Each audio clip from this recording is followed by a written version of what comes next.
Shalom saudara-saudara yang terkasih dalam Tuhan. Mari kita membaca satu bagian firman Tuhan dari Kejadian pasal 21 ayat 1-7. Namun pada bagian ini kita hanya akan membaca ayat 7 saja. Firman Tuhan bunyinya demikian. Lagi katanya, siapakah yang tadinya yang dapat mengatakan kepada Abraham, Sarah menyusui anak? Namun aku telah melahirkan seorang anak laki-laki baginya pada masa tuanya.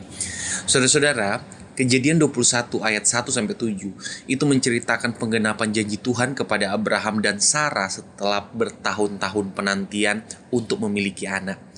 Saudara-saudara, kisah ini bukan sekedar narasi sejarah, tetapi juga pengajaran teologis yang dalam tentang kesetiaan Allah, tentang iman dan kuasanya yang melampaui keterbatasan manusia.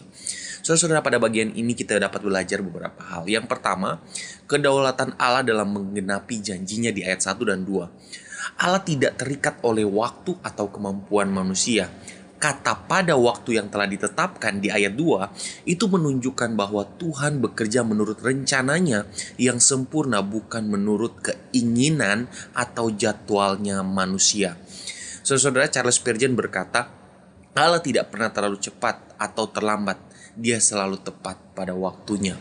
Saudara, yang bagian kedua yang bisa kita pelajari adalah iman dan ketaatan dari Abraham di ayat 3 dan 4. Abraham menamai anaknya itu Ishak, yang berarti tertawa, mengingatkan akan responnya dan Sarah ketika pertama kali mendengar waktu Tuhan janjikan mereka akan memiliki anak.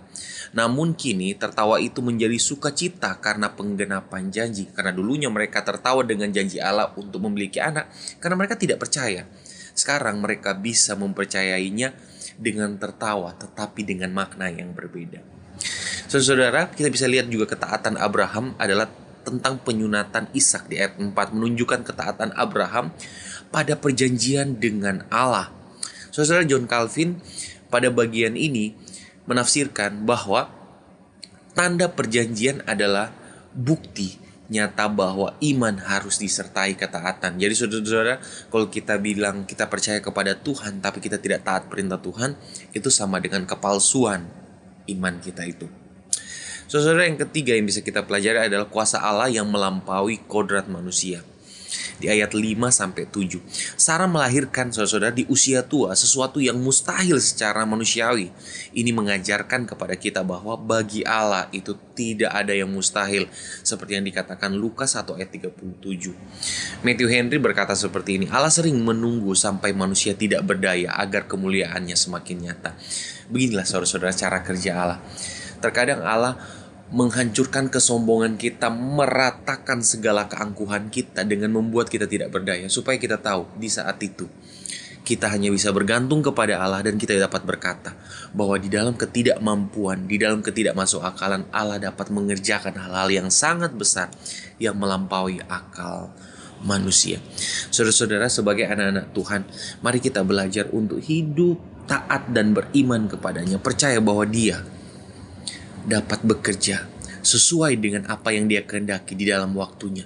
Seperti Abraham dan Sarah, kita sering menghadapi masa menunggu yang membuat kita ragu, namun Allah setia pada perjanjiannya. Di Filipi 1 ayat 6 berkata, Ia yang melalui pekerjaannya yang baik di antara kamu akan meneruskannya sampai pada akhirnya. Kita juga bisa belajar tentang iman yang diuji dan diperkuat. Tuhan menguji iman Abraham selama puluhan tahun sebelum menggenapi janjinya. Begitu pula dalam hidup kita, ujian iman bertujuan untuk memperdalam ketergantungan kita pada Tuhan, agar kita selalu berserah kepada pemilik kehidupan ini.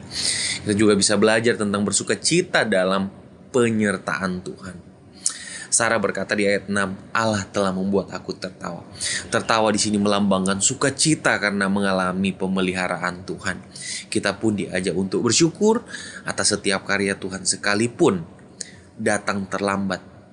Sekalipun seolah-olah pemikiran kita itu terlalu telat, padahal itu berbicara tentang waktunya Tuhan menggenapi rencananya untuk mendatangkan yang baik bagi kita dan bagi dunia di sekitar kita.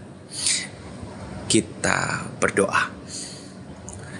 Tuhan Yesus, terima kasih untuk setiap kasih karunia-Mu bagi kami. Engkau telah memimpin kami belajar seperti Abraham dan Sarah untuk taat kepada apa yang Kau kehendaki dan percaya di dalam iman akan janjimu yang akan menggenapi rencanamu yang mulia. Pimpin kami Tuhan, sehingga ketika kehidupan kami dilanda oleh berbagai masalah, yakinkan kami bahwa Yesus Allah Tuhan selalu beserta dengan kami untuk menggenapi janjinya bagi kehidupan kami semua anak-anaknya, untuk menggenapkan segala yang baik sesuai dan seturut kehendak Allah. Di dalam nama Tuhan Yesus kami berdoa. Amin.